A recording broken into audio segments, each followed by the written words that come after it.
السلام عليكم ورحمة الله وبركاته. إن الحمد لله والصلاة والسلام على رسول الله وعلى آله وصحبه أجمعين ومن تبعهم بإحسان إلى يوم الدين أما بعد. সম্মানিত ভিউয়ার্স, দর্শক ও শ্রোতাবৃন্দ, রাসূলুল্লাহ সাল্লাল্লাহু আলাইহি ওয়াসাল্লামের শামাইল 120 পর্বে আমরা জানব মহানবী সাল্লাল্লাহু আলাইহি ওয়াসাল্লাম কথা কীভাবে বলতেন এই সম্পর্কে বিবরণগুলো। এটা সহিহ শামাইল তিরমিজির 165 নম্বর হাদিস। রাসূলুল্লাহ সাল্লাল্লাহু আলাইহি ওয়াসাল্লাম সুস্পষ্ট কথা বলতেন।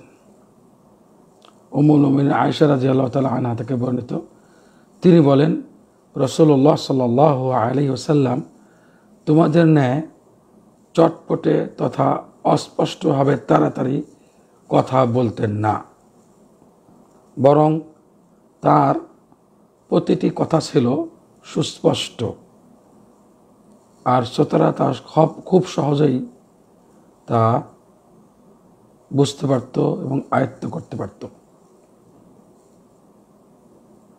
আস্তে আস্তে বলতেন, ধীরে ধীরে এবং স্পষ্টভাবে, সহজে বোঝার মতো করে বলতেন। প্রত্যেকটি মানুষ যারা শোনে সহজেই বুঝতে পারেন এবং এটাকে আয়ত্ত করতে পারেন। এটা সুন্নাহ, রাসূলুল্লাহ সাল্লাল্লাহু আলাইহি ওয়াসাল্লামের উত্তম আদর্শের একটি নমুনা, সর্বোত্তম আদর্শ। এবং মহানবী সাল্লাল্লাহু আলাইহি ওয়াসাল্লামের প্রত্যেকটি গুণ, প্রত্যেকটি আদর্শ আমাদের জন্য করণীয়, বিশ্ববাসীর জন্য করণীয় এবং সর্বোত্তম আদর্শ। আল্লাহ তাআলা আমাদের সবাইকে সঠিক দিন জেনে আমল করার এবং দাওয়াত দেওয়ার তৌফিক দান করুন, আমিন। আসসালামু আলাইকুম ওয়া রাহমাতুল্লাহি ওয়া বারাকাতুহু।